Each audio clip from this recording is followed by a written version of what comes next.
Assalamualaikum warahmatullahi wabarakatuh. Pada kali ini saya akan menerangkan bagaimana sejarah PT KAI dari dulu sampai sekarang beserta perkembangannya. Sejarah perkeretaapian di Indonesia dimulai ketika pencangkulan pertama kereta api Semarang, Forst dan Landen atau Solo Yogyakarta di Desa Kemijen oleh Gubernur Jenderal Hindia Belanda, Mr. Lach Baron Sloot van de Belt, tanggal 17 Juni 1864. Pembangunan dilaksanakan oleh perusahaan swasta bernama Namblus Venosap Netherlands Indisch Spoorweg Maatschappij atau NVNISM.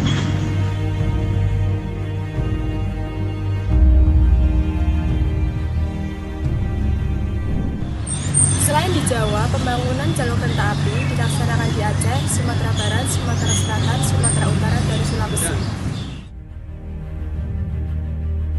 Sementara itu, di Kalimantan, Bali, dan Lombok hanya dilakukan studi mengenai kemungkinan pemasangan jalan rel, belum sampai tahap pembangunan.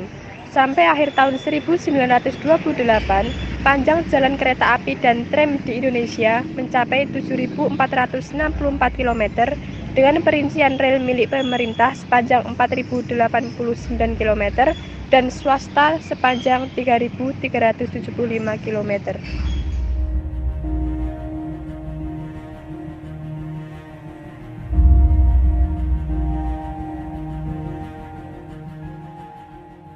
Berdasarkan perjanjian damai Konferensi Meja Bundar atau KMB pada Desember tahun 1949, yaitu pengambil alihan aset-aset milik pemerintah Hindia Belanda.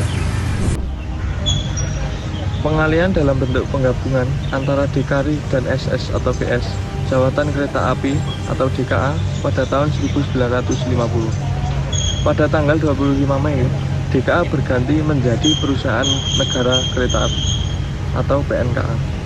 Pada tahun tersebut, mulai diperkenalkan juga lambang Wahana Daya Pertiwi yang mencerminkan transformasi perkeretaapian Indonesia sebagai sarana transportasi andalguna mewujudkan kesejahteraan bangsa dan tanah air.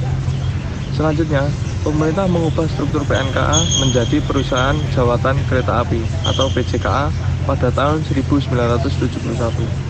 Dalam rangka meningkatkan pelayanan jasa angkutan, PJKA berubah menjadi Perusahaan Umum Kereta Api atau Perumka pada tahun 1991. Perumka berubah menjadi Perseroan Terbatas atau PT. Saat ini, PT Kereta Api Indonesia Persero memiliki 7 anak perusahaan, yakni KAI Servis pada tahun 2003, KAI Bandara pada tahun 2006, KAI Komuter pada tahun 2008, KAI Wisata pada tahun 2009, KAI Logistik pada tahun 2009 juga, KAI Properti juga di tahun 2009, dan PT Bilar Sinergi BUMN Indonesia pada tahun 2015. Dalam perkembangan PT KAI, dulu sebelum diperbaiki, PT KAI memiliki beberapa masalah yang menghambat kemajuan dari PT KAI, terutama dalam hal pelayanan. Ketidaktepatan waktu dalam pemberangkatan PT KAI menjadi permasalahan pelayanan yang menghambat kemajuan dari PT KAI. Selain itu, dalam kereta-kereta, penumpang pada berdesakan, pada menaik gerbong, dan beberapa masalah lain. Belum tersedianya fasilitas bagi penyandang disabilitas juga menjadi salah satu permasalahan yang dimiliki PT KAI, yang memungkinkan tidak majunya PT KAI sebelum datangnya Ignatius Jonan.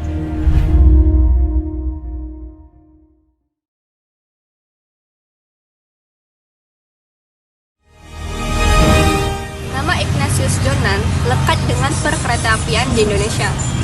Selama menjabat sebagai Direktur Utama PT KAI dari 2009 sampai 2014, Jonan berhasil mengubah wajah perkeretaapian di Indonesia yang sebelumnya kumuh, semeraut, dan tidak manusiawi menjadi lebih bersih, tertib, dan terpelihara.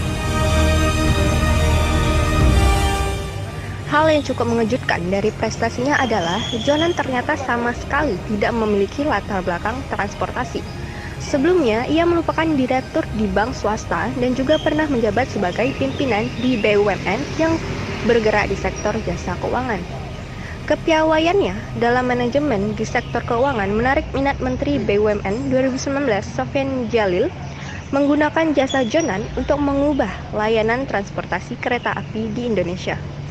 Terkejut tentu, sebab Jonan yang biasanya bekerja di ruangan AC dan selalu berpakaian klimis mesti berjibaku dengan semerautnya stasiun. Ia bahkan hampir mau menyerah setelah 3 bulan menjabat sebagai Direktur Utama PT KAI.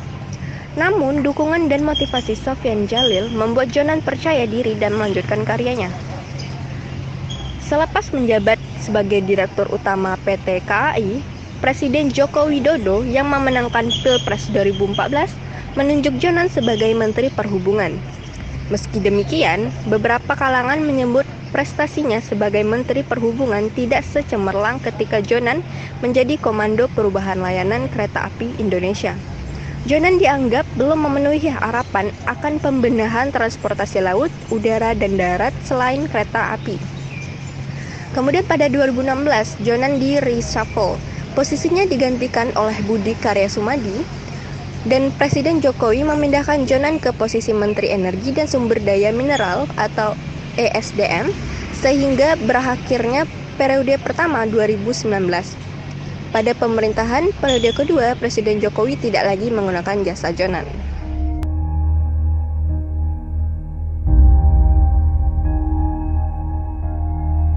Inilah sejarah latar belakang kereta api di Indonesia. Dari zaman Belanda sampai zaman sekarang, kereta api melaju dan berkembang sangat pesat. Sekarang lebih menjadi alat transportasi yang unggul, nyaman, bersih, dan modern. Demikianlah sejarah perkeretaapian di Indonesia, dimulai dari zaman Belanda sampai zaman Indonesia telah merdeka. Kemudian disusul sampai zaman sekarang, di mana kemajuan demi kemajuan telah dilakukan oleh PT Kereta Api Indonesia demi menciptakan transportasi kereta api yang aman, nyaman, dan cepat. Demikian dari kelompok kami. Terima kasih atas segalanya. Assalamualaikum warahmatullahi wabarakatuh.